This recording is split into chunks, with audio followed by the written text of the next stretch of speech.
ああ、なんで僕は大富豪じゃないんだ。ホグ、かやさる千変ばっかの姿を目に焼き付けるがいい。そんな目で見るな。完遂せよ。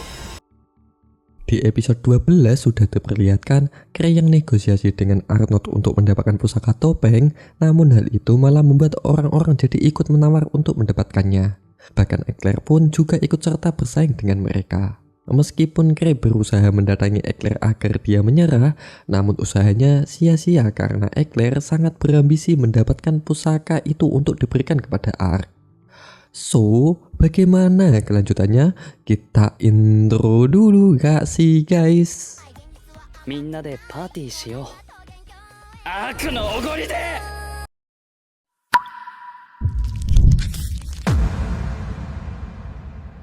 Setelah gagalnya negosiasi dengan Eclair, di hari pelelangan Cray membawa total dana sebesar 950 juta.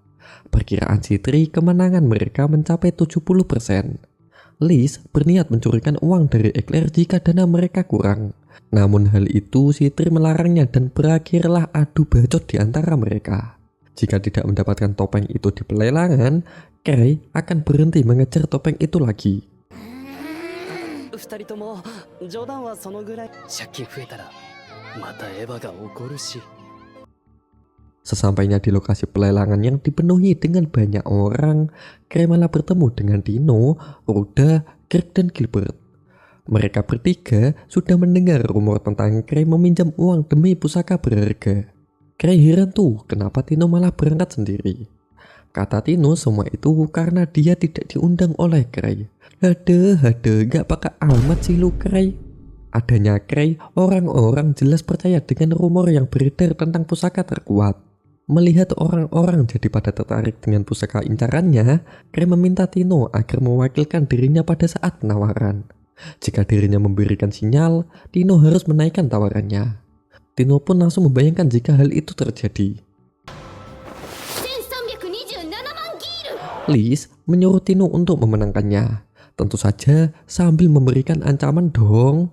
Tidak lupa dengan Eclair yang baru datang langsung membuang muka ketika ia melihat Cray. Pelelangan pun sudah dimulai. Awalnya, Cray masih santai-santai aja cuy. Perlu kalian tahu, banyaknya peminat dengan pusaka yang Cray incar, dugaan Cray pusaka tersebut bakal dikeluarkan di akhir. Dan karena dana Cray terbatas, jadi dia tidak bisa membeli pusaka lain sebelum pusaka topeng itu muncul. Beberapa pusaka menarik yang sudah terjual membuat Cray sangat frustasi, namun apalah daya, dia harus menahan diri. Ia begitu kesal dengan dirinya yang tidak ditakdirkan jadi jutawan. Meski begitu, ia baru teringat bahwa dirinya masih memiliki kartu as yang tersimpan di sakunya. Ia pun bersemangat akan membeli pusaka selanjutnya dan tidak memperdulikan dengan pusaka topeng tersebut. Begitu sang MC menunjukkan barang selanjutnya, ternyata yang muncul adalah golem akasik milik Citri cuy. Citri tidak menyangka dengan apa yang ia lihat sekarang. By the way, golem tersebut ternyata persembahan dari Biro Investigasi. Melihat Citri yang termenung lesu, Cray jadi teringat dengan permintaan Citri waktu dia meminta Cray untuk mengambilkan golem dan juga pusaka Lukas dari Biro Investigasi, membuat Cray khawatir dengannya. Seiring naiknya penawaran sampai di harga 50 juta, Cray langsung menanyakan keadaan Citri. Awalnya, Citri bilang kalau dia baik-baik saja dan lebih mementingkan keinginan dari Cray. Namun ia curhat kepada Cray bahwa golem itu telah dibuat dengan menghabiskan banyak waktu dan biaya. Apalagi golem itu merupakan hasil perjuangan Citri dan juga kawan-kawannya. Meski begitu, Citri masih mementingkan keinginan dari Cray. Namun, Cray tahu kalau Citri sedang membohonginya. Ia pun berdiri memberikan sinyal kepada Tino.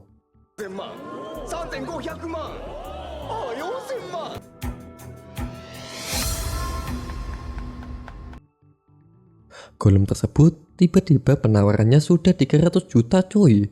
Penawaran yang terus naik, Tino jadi panik melihat ke arah Cray. Dan tindakan Cray membuat Citri cemas kepadanya.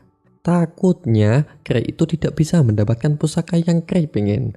Tentu saja Cray tidak apa-apalah cuy. Apalagi uang itu memanglah uang Citri. Hade. Di saat penawaran terus naik, Kray belum sadar dengan golem tersebut merupakan buatan dari Citri.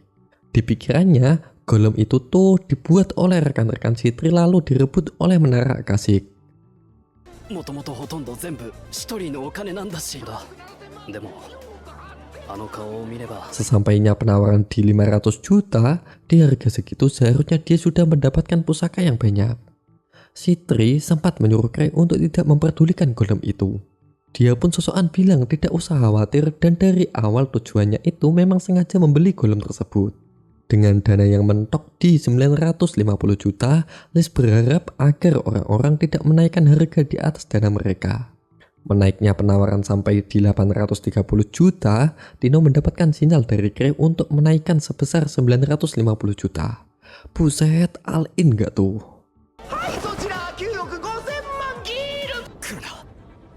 来るな来るな来るな。 Di saat Kray ketar-ketir takut kalau ada orang yang naikin lagi, namun sayangnya ada yang menawar 990 juta dong, dan itu membuat Kray nge-freeze seketika.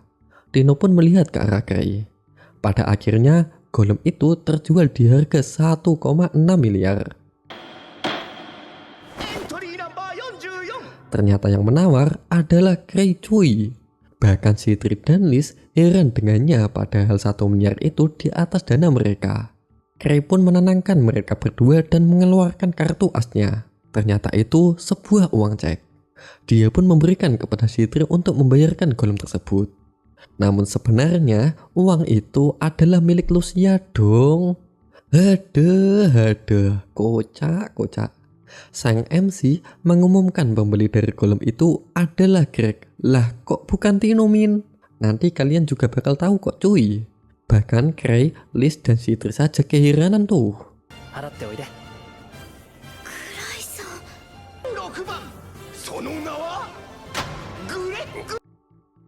Di luar ruangan, sebenarnya alasan kenapa Greg yang menawar itu gara-gara Tino tidak tahu caranya dong.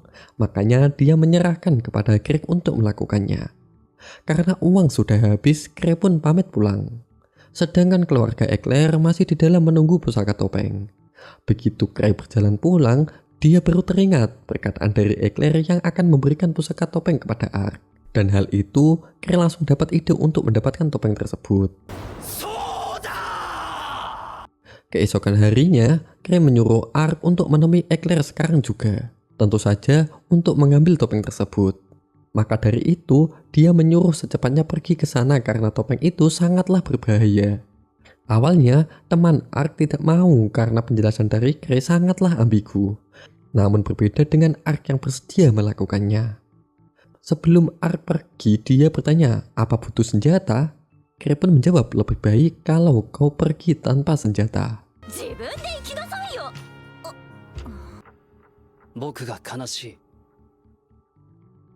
Akhirnya, Kray jadi optimis mendapatkan pusaka topeng tersebut. Perlu kalian tahu, ternyata rencana Kray menyuruh Ark itu agar dia bisa membeli pusaka topeng tersebut dengan harga teman cuy. Kray pun akan berterima kasih kepada Ark. Aduh. Ini sih sifat liciknya pasti diajarin oleh Citri. Di sisi Eclair, dia sangat sedih karena menang lelang tanpa peperangan. Apalagi sang bapak tidak bangga dengan pencapaian darinya. Dia pun cemas tidak mungkin ia memberikan topeng jelek itu kepada Ark. Tiba-tiba topeng itu terbang dan bilang, apa kau ingin kekuatan? Eclair pun jadi takut dan langsung mengambil senjata. Namun topeng itu memaksa Eclair untuk memakainya. Eclair pun jadi teringat dengan perkataan Kray saat tawar-menawar dengan Arnold. Waktu itu, Kray bilang pusaka itu sangat berbahaya. Namun apalah daya, dia sudah terlambat menyadari hal itu dan langsung dirasuki oleh topeng tersebut.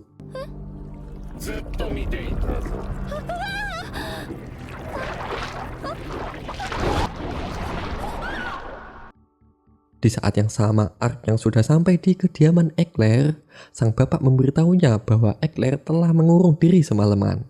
Tapi adanya Ark, mungkin Eclair bisa dibujuk untuk keluar. Hal itu membuat Ark jadi bertanya-tanya dengan rencana Kray yang melibatkan Eclair. Tiba-tiba saja terdengar suara ledakan. Dan Ark pun langsung pergi menuju sumber suara tersebut. Ternyata itu olah dari ekler yang sudah dirasuki oleh topeng tersebut. Dia pun lepas kendali dan seketika langsung menjadi kuat. Ark pelan-pelan mendekatinya. Anehnya, ekler sadar kalau yang dihadapannya adalah Ark. Namun ketika ia menyadari Ark telah membawa senjata, dia pun bertanya-tanya kepada Ark. Ark pun baru sadar dengan perkataan Krei yang bilang lebih baik tidak membawa senjata, dan perkataan itu benar terjadi. Kembalinya ekler yang lepas kendali, Ark dalam mode tempurnya, dia menyuruh rekan-rekannya untuk menyerang topeng itu. Dia juga mengingatkan untuk tidak melukai ekler dan tuar.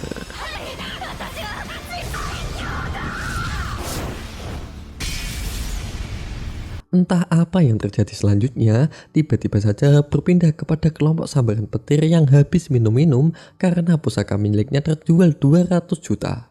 Tapi di luar ruangan, mereka sudah ditungguin Liz dan juga Citri.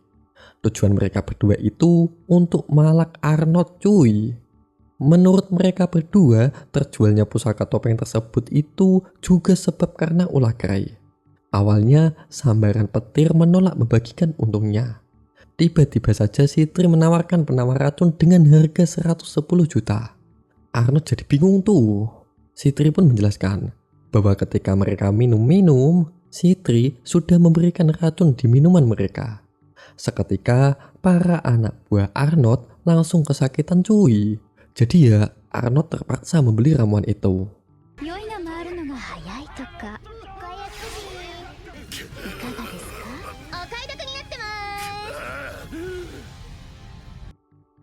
Kembalinya Ark dari tempat ekler, Krei langsung sujud dan meminta maaf kepadanya. Sebab dari muka Ark, Krei mengira kalau dia itu sudah terkena omelan dari ekler. Ark yang mau menjelaskan, Krei malah langsung meminta pusaka topeng kepadanya. Ark pun memberikan topeng itu. Krei jadi seneng lah cuy, apalagi topeng itu bisa berbicara. Tambah kegirangan gak tuh? Dan ternyata ekler juga datang meminta maaf kepada Krei. Tapi topeng tersebut sudah dipakai oleh Krei. Seketika topeng itu langsung mendeteksi kekuatan dari Krei yang semuanya berada di peringkat E dong. Karena Krei tidak memenuhi kriterianya, topeng itu pun terlepas sendiri.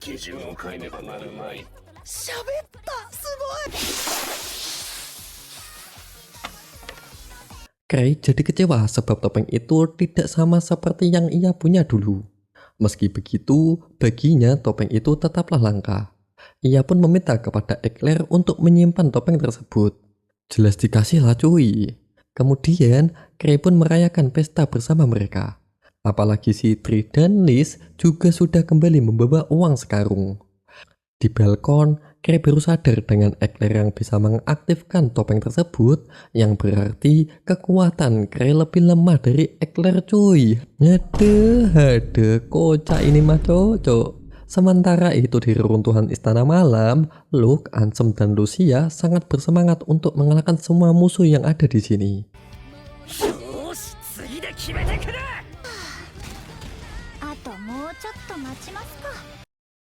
Keesokan harinya setelah selesainya pesta, Eva menyuruh Krei untuk laporan ke pihak asosiasi. Meski Eva sudah mengisinya, namun dia itu tidak tahu tentang anggota jiwa penduka yang ketujuh. Dia adalah Eliza, pemburu level 6 dan satu-satunya pemburu yang bergabung ke jiwa penduka setelah pembentukan. Julukannya pencuri roh bangsawan dari gurun. Karena Eliza berjiwa bebas, jadi dia itu jarang kelihatan. Tapi Eliza ternyata sudah diam-diam mampir memberikan barang pusaka dan surat untuk Krei cuy. 7人目のメンバーデザートノーブルのシーフではなかなか会えてない。仕方ないですね。 Inilah episode terakhir dari anime Nageki no Buri wa Intai. Gimana nih menurut kalian? Kocak bukan? So, jangan kemana-mana, tetap stay terus bersama Mimin dengan cerita anime lainnya. Sampai jumpa di video selanjutnya. See you guys.